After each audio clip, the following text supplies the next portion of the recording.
Có một câu hỏi mà rất nhiều người thắc mắc, đặc biệt là trong thời gian này. Đó là gì? Lúc rảnh và lúc chán thì không biết nên làm gì ha. Mà làm ở đây, các bạn để ý vào chữ làm giùm tôi nha. Làm ở đây có nghĩa là làm cái có ích, có lợi thì mới chịu nha. Chứ mà cái bình thường thì không chịu đâu. Trong lúc rảnh và chán phải làm cái có lợi. Vậy thì làm gì đây? Ok, là đây sẽ là 5 điều bổ dưỡng, 5 điều bổ ích, thú vị và hào hứng mà tôi sẽ gợi ý cho các bạn để các bạn làm khi rảnh và chán. Vô ha.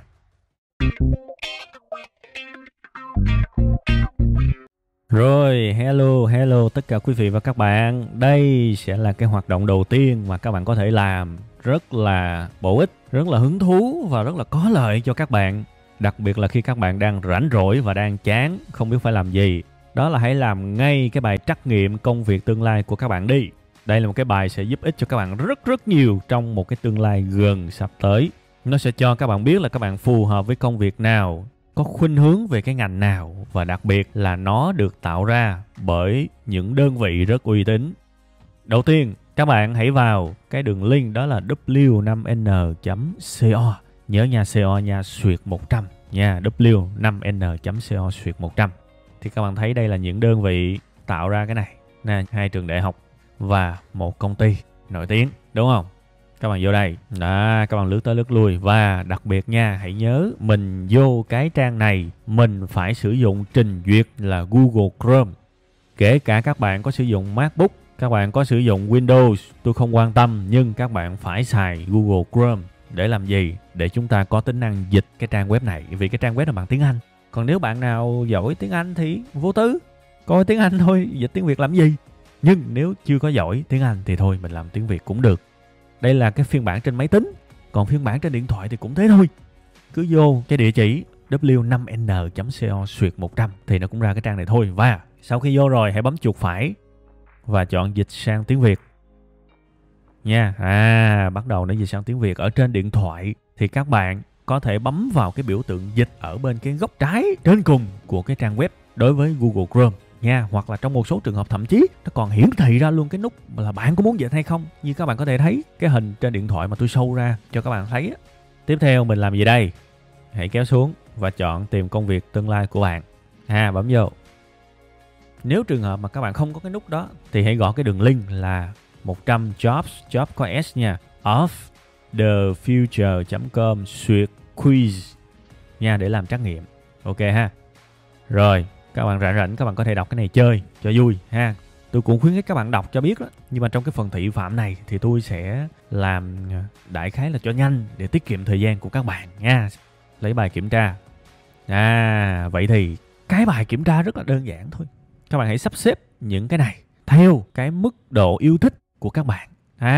Cái thuật toán này nó sẽ giúp các bạn tìm ra cái kiểu công việc phù hợp và yêu thích nhất với chính mình. Sắp xếp nó lại. Thích nhất thì đưa lên, còn không thích, ít phù hợp nhất thì để cuối cùng. Nè. Sau đó kế tiếp lại order đó, sắp theo thứ tự. Này tôi làm nhanh cho các bạn dễ hiểu thôi. Kế tiếp đó, thứ tự nữa, thích cái gì. Rồi bắt đầu nó ra một cái cơ bản. Đó là nó ra cái kiểu con người của các bạn cái kiểu con người của các bạn là các bạn lưu lại đi. Các bạn đọc cái này là các bạn đã hiểu sơ về con người của mình rồi đó. Bây giờ mình bấm vô kế tiếp để nó xuống. Rồi các bạn hãy chọn cái nghề.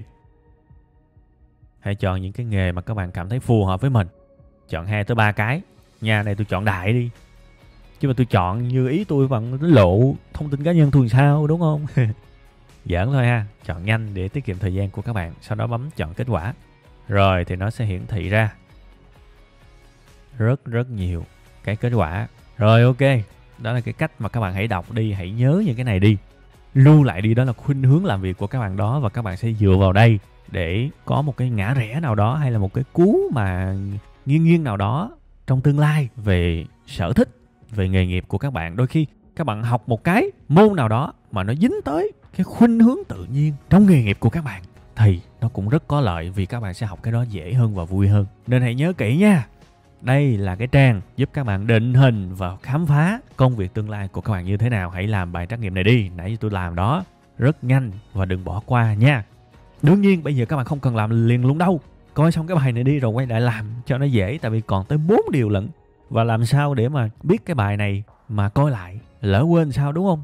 Thì các bạn nhớ giùm tôi, YouTube có một tính năng ngay bên dưới video này là cái nút lưu và nút download. Các bạn bấm vào một trong hai cái nút đó thì YouTube sẽ giúp các bạn lưu lại cái bài này để các bạn có thể tìm lại và xem khi mà cần thiết. Còn bây giờ thì thôi, mình biết có cái phương pháp 1 nó hay vậy đúng không? Nhưng cứ qua phương pháp 2 đi, phương pháp 3, phương pháp 4, phương pháp 5 thì nó còn nhiều cái thú vị hơn nữa. Nha, cứ lưu lại rồi mình xem tiếp đi. Coi xong cái bài này rồi hãy làm một thể luôn 5 cái. Ok ha, vô. Rồi, đây là cái điều thứ hai mà chúng ta có thể làm, đặc biệt khi chúng ta rảnh và chán. Và cái cách này là một cái cách rất là đặc biệt vì nó có khả năng giúp các bạn thay đổi tâm trạng chỉ trong vòng vài phút. Nó sẽ giúp não của các bạn giải phóng endorphin, là một cái loại hormone hạnh phúc. Nó sẽ giúp các bạn giảm stress, tăng oxy và bình tĩnh và yêu đời hơn. Nói chung là một cái phương pháp đỉnh của chớp và tuyệt của dời. Đó là cái gì? Nhiều người sẽ đang suy nghĩ là chạy bộ là tập thể dục ABC đúng không? Sai bé. Thực ra nó cũng đúng, nhưng mà mấy cái đó tôi đã gợi ý quá nhiều trong nhiều bài rồi. Cái bài này tôi muốn mang lại cho các bạn một cái sự tươi mới bằng một cái hành động, một cái hoạt động mới mẻ với bài giảng của tôi. Đó là cái môn gì, cái môn thần thánh gì mà nó làm được rất nhiều cái lợi ích mà tôi đã kể ra cho các bạn từ đầu. Thưa quý vị và các bạn, tên của nó chính là Hatha Yoga. Hatha Yoga. Nhiều người không biết thì tôi sẽ bật mí thêm về một cái tên khác của nó. Đó là Laughing Yoga. Một cái tên khác nữa đó là Laughter Yoga. Và nếu các bạn không biết thì đây, tên của nó là yoga cười thưa quý vị và các bạn. Yoga cười là một trong những cái môn rất dễ thực hiện, rất dễ làm theo, không cần dụng cụ gì to tát cả, nhưng hiệu quả của nó là tuyệt vời thưa quý vị và các bạn. Nhất là khi mà các bạn đang chán thì cái tâm trạng của các bạn là một trong những cái mà các bạn phải đụng vô đầu tiên. Tại vì bạn chán là trong cái tâm của bạn là có cái sự chán rồi đúng không?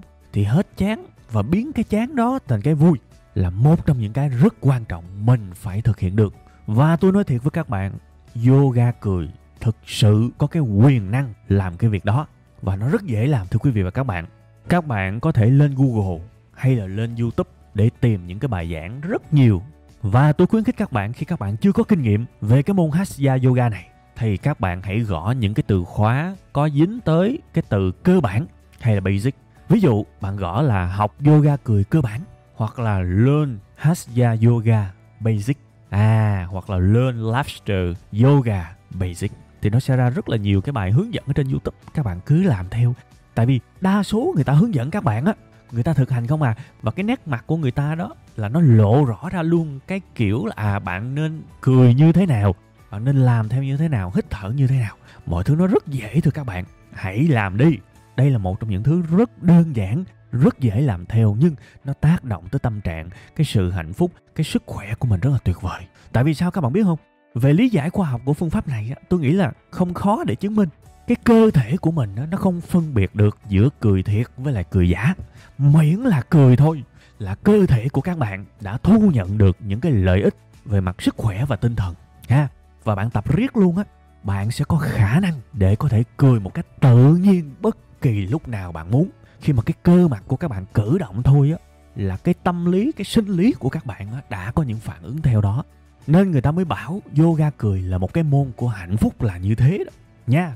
Một nụ cười bằng 10 thang thuốc bổ. Vậy thì hãy cười 100 lần đi, bạn sẽ có 1000 viên thuốc bổ. Ok ha. Và đương nhiên về cái cách mà chúng ta thực hành cái phương pháp này á, thì tôi khuyến khích các bạn có thể đến những cái lớp yoga cười cũng được nha. Còn nếu mà các bạn ngại thì các bạn cũng có thể tập ở nhà. Các bạn có không gian riêng thì quá tuyệt vời. Còn nếu các bạn không có không gian riêng thì các bạn có thể làm giống như tôi. Mình sẽ đứng trước gương trong cái bồn rửa mặt, cái lavabo của cái nơi rửa mặt đó. Mỗi lần mình rửa mặt thì mình lại cười theo cái phương pháp của yoga cười.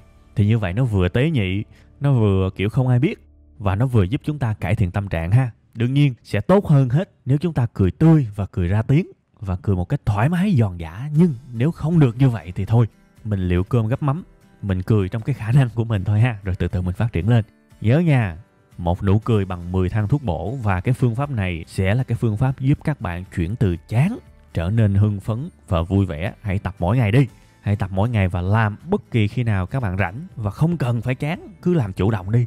Các bạn sẽ có một cái bài thuốc rất tuyệt vời cho sức khỏe và cho chất lượng cuộc sống của mình đó.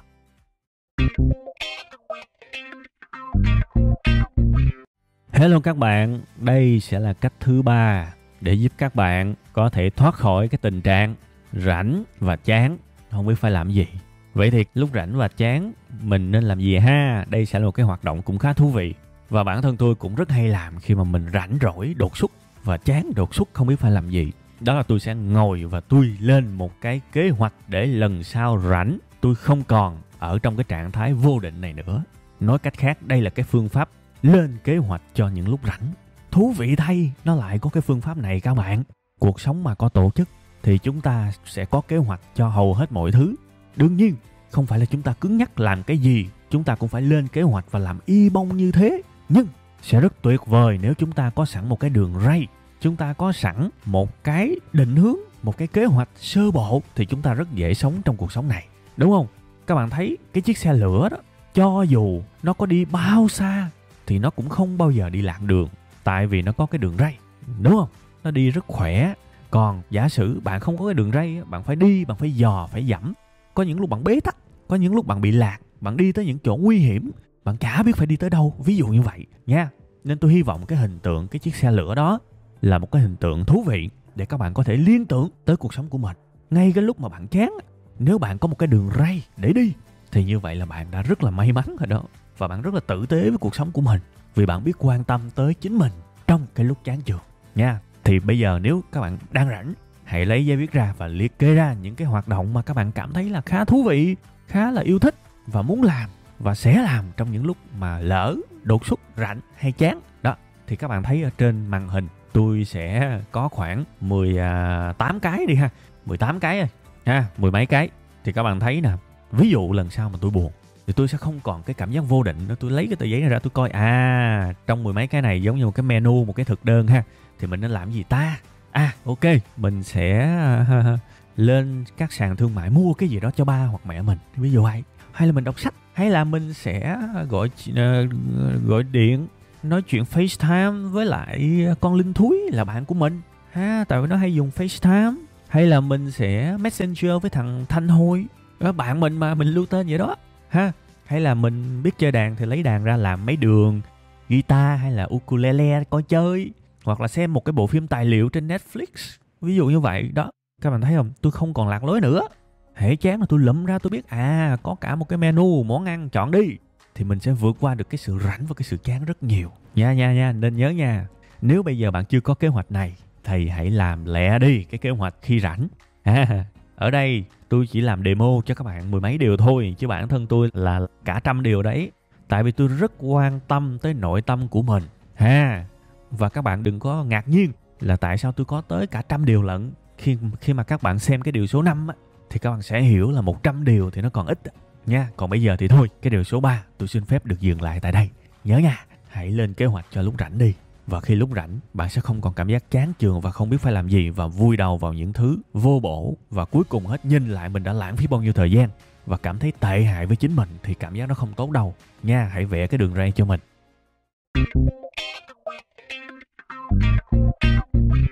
Rồi, hello bà con cô bác, chúng ta đang tiếp tục với cái cách thứ 4 về cái việc nên làm gì khi chán và rảnh, mà phải làm cái điều mà tích cực và ngon cơm nha.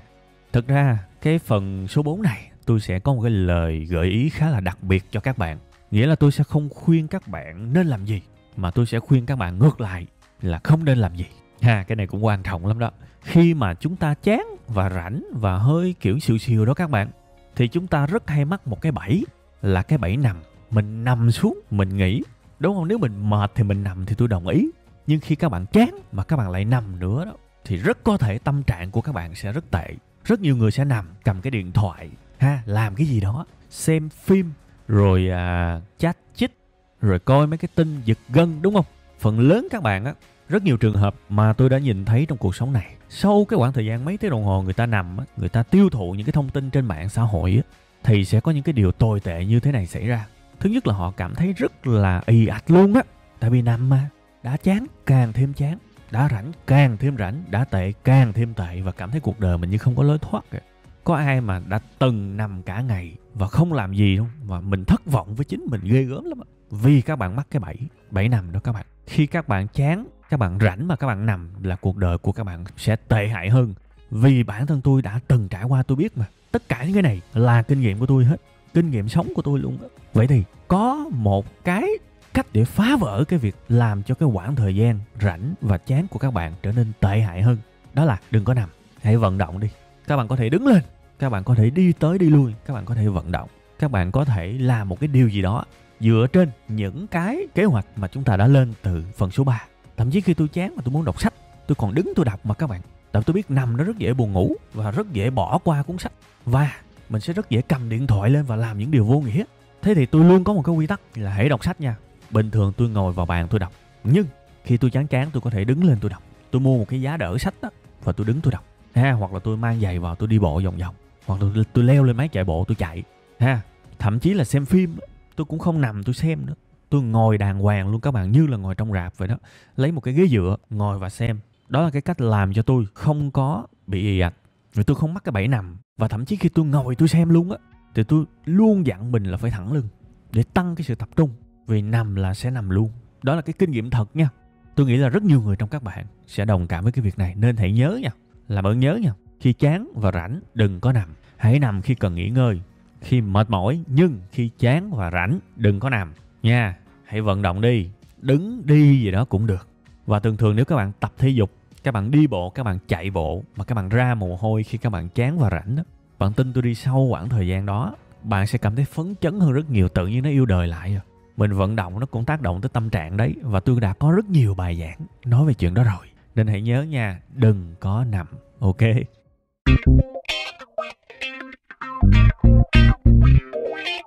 Bây giờ thì xong phần số 4 rồi ha. Mình sẽ qua phần số 5. Trước khi mà qua cái phần số 5 thì tôi rất mong xin các bạn một điều này thôi. Đó là tụi tôi lúc nào cũng muốn nhìn vào số liệu của từng cái bài giảng để biết mình làm có tốt hay không. Rất nhiều khán giả, đa số là họ im lặng. Và thành ra tôi cũng không biết là tụi tôi làm tốt hay chưa nữa. Nên thành ra tôi rất mong các bạn hãy để lại cho tụi tôi một cái dấu vết, một cái dấu hiệu về việc tụi tôi làm tốt hay chưa. Bằng cách nếu các bạn thấy hay thì các bạn bấm like. Nếu các bạn thấy dở thì cứ mạnh dạn lên các bạn, đừng có nể nang gì hết. Hãy bấm dislike giùm tôi để tụi tôi biết cái bài này dở quá, nhảm quá hay gì đó, để tụi tôi nhìn vào tụi tôi sửa nha. Các bạn làm ơn để lại cho tụi tôi một cái dấu hiệu để tụi tôi biết mình đang làm như thế nào nha. Tụi tôi cảm ơn các bạn rất nhiều. Rồi bây giờ mình qua phần số 5 nha.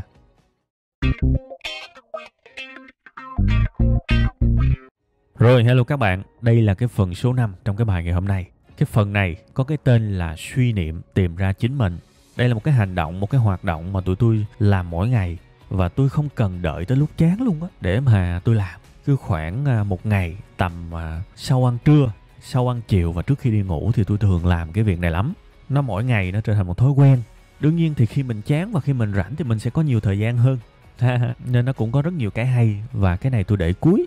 Vì tôi nghĩ là thường á, những cái phần mà mình làm mà mình thấy nó hiệu quả, nó tác động mạnh, lớn và nặng và sâu sắc tới cuộc đời của mình thì mình nên để cuối như một cái sự tôn vinh ha. Vậy thì suy niệm tìm ra chính mình là gì? Đơn giản lắm các bạn. Các bạn cứ ngồi, các bạn ngẫm nghĩ.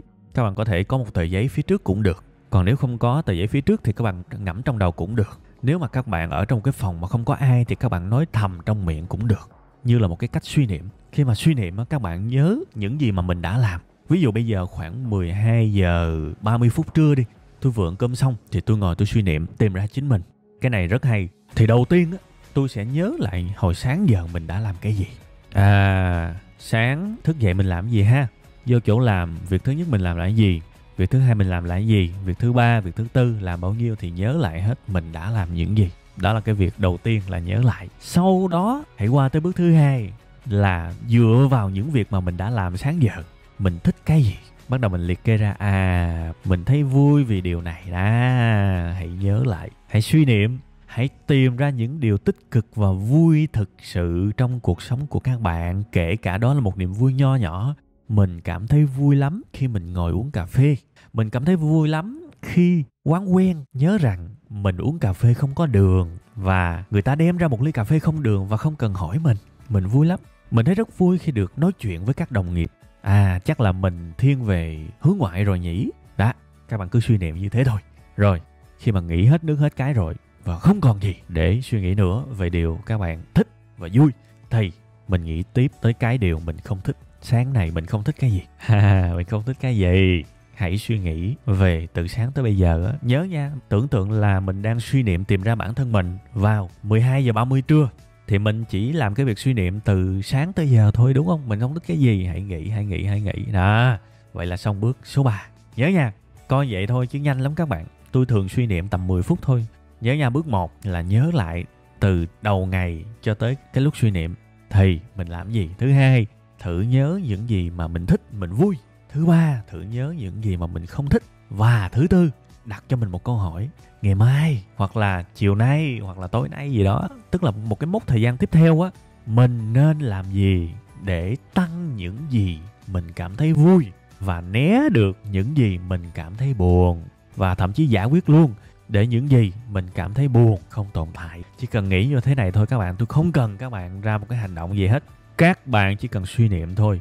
Thế thì điều gì xảy ra khi các bạn suy niệm được 1 tháng liên tục? Điều này xảy ra nè các bạn. Bạn biết mình, bạn hiểu mình và bạn đã tìm ra được chính mình. Tin tôi đi, bạn biết mình thích cái gì, bạn biết mình không thích cái gì và bạn có kế hoạch để làm những hành động cụ thể để tăng cái bạn thích và giảm cái bạn không thích. Bạn đang đi vào con đường hạnh phúc đấy. Đó là hiểu mình.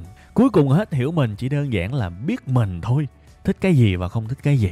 Muốn làm cái gì và không muốn làm cái gì. Rất nhiều người trong các bạn sống và lướt qua cuộc sống này và không còn động lại cái gì cả. Vì một buổi các bạn cứ chịu đựng, cứ lầm lũi đi qua rồi các bạn hoài phí luôn cái kinh nghiệm của cái quãng thời gian trước đó, của cái buổi đó. Mình sống nó cứ giật giờ và mình không lưu lại được gì cả. Mình không có tỉnh thức và mình nhìn vào cuộc đời của mình đó. Ủa, thế mình vui chỗ nào và thế mình buồn chỗ nào? Các bạn quên những điều đó. Thế là sau 1 năm 2 năm nhìn lại, các bạn chỉ thấy một cái góc nhìn lệch lạc là cuộc đời tôi toàn là buồn thôi. Tại vì các bạn không nhớ được là có điều gì vui đã xảy tới. Các bạn quên sạch hết. Góc nhìn của các bạn càng lúc càng lệch lạc. Bạn nhìn sai bét về cuộc đời của chính mình luôn. Vì trong từng cái khúc thời gian bạn để nó trôi đi hết. Nên hãy nhớ nha, ráng sau ăn trưa suy niệm một lần, sau ăn chiều suy niệm lần, trước khi ngủ suy niệm lần. Bạn sẽ biết cuộc đời của các bạn rõ mồn một luôn á.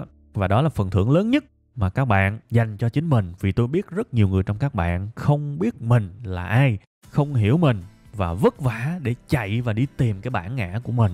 Nhưng tìm mãi không xong thì đây là một cái phương pháp rất tuyệt vời.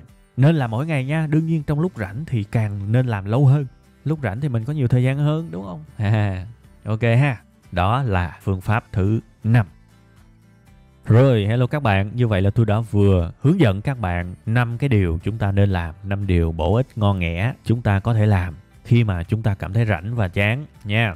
Và tôi hy vọng cái bài này sẽ mở ra được cho các bạn nhiều cái chìa khóa để nâng cấp cuộc đời của các bạn lên, giảm bớt những cái cảm giác rảnh chán và vô định không biết phải làm gì á. Tôi hy vọng các bạn sẽ tìm ra được cái chìa khóa của mình. Nếu các bạn để ý kỹ trên cái hình đại diện của cái video này đó, tôi có để một cái biểu tượng, đó là cái chìa khóa đó, đúng không? Đó, thì cái hàm ý là như vậy. Tôi mong sẽ trao cho các bạn được cái chìa khóa để mở ra nhiều cái cánh cửa hy vọng và đẹp đẽ hơn của cuộc sống của các bạn. Nha, cái bài kỳ này thì thôi, tới bây giờ được rồi. Tôi xin phép được dừng lại tại đây. Và các bạn nhớ nha, nếu các bạn thấy cái bài này hữu ích, các bạn cũng nên lưu nó lại bằng cái việc bấm vào nút lưu hoặc là nút download ở bên dưới cái video này để khi cần các bạn sẽ xem lại nha. Ok, bye bye các bạn. Hẹn gặp lại vào tuần sau nha.